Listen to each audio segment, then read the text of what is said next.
Nasadulan duha ka tuig gikan sa pagkusukuso sa bagyong Odette, karon si Manaha pa hingpit nga mahatag sa sobra usa ka libo ka mga benepisyaryo dinhi sa barangay Sambag 2 syudad sa Sugbo ang ilahang pinansyal nga hinabang gikan sa Cebu City Government.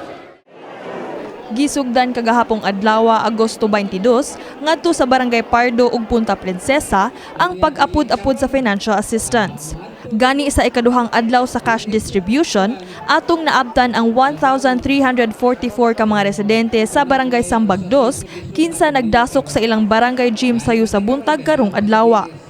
Gibisita sab sa pangu sa Cebu City Disaster Risk Reduction and Management Office nga si Harold Alcontin ang maong kalihukan.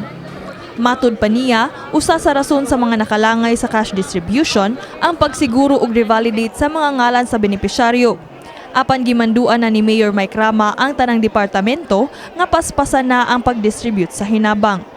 Mayroon nga ang kuan ang atong mga beneficiaries no sabto nila nga nung karon pa jud na ingon ta nahatag ang atong financial assistance because a series of validation man gud ang atong gikuanan niya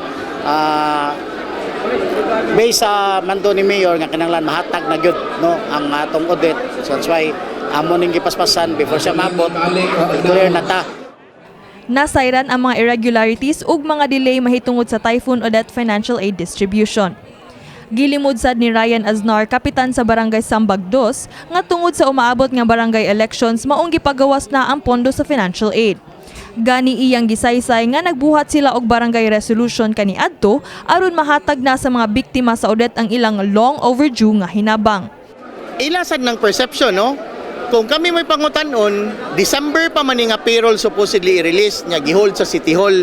In fact, the Barangay Council naghimo gitag barangay resolution addressed to the mayor nga nanghangyo ta nga ipa-release na gyud. To nga mo lang nagpasalamat ni sa Cebu City Government no nga finally na-release na gyud ang atong long overdue nga financial assistance sa Typhoon Odette. Sigun sa usa sa mga paymasters nga si Mark Lester Vergara, paspas ang pamaagi ug gamay ra ang mga kakulian nga iyang nasugatan, lakip na ang problema sa ID. Ang problema lang kay ang ubang name kay nay wrong spelling bisag one letter la pero dali rin siya makuan matubag sa dali rin siya ma-comply dahil ang kuan problema kay naman taga DS pod.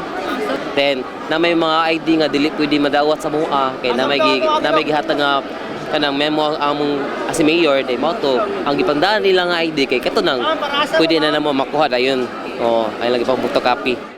Malipayong nakadawat ang mga mulupyo sa Barangay Sambag 2 bisan pa man sa kadugay nilang hinuwat sa 5,000 pesos nga hinabang.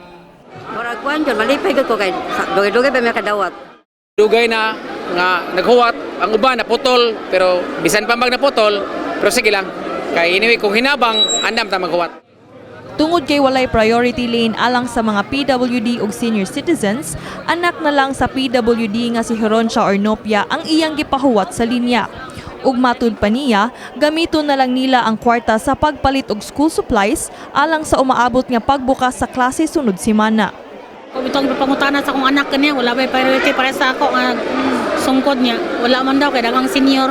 Siyempre, pang requirements mga bata, pa daw mga break klase. Ugmang adlaw, gitakda sa Barangay Lorega ug Basak sa Nicolas ang laing hugna sa financial aid distribution. Alang sa mga dili makaadto sa adlaw sa schedule sa ilang barangay, mamahimong moderetso sa opisina sa City Treasurer's Office sa Cebu City Hall dala ang tanang kinahanglanong requisitos. Kini si Queenie Holigon alang sa MyTV Cebu.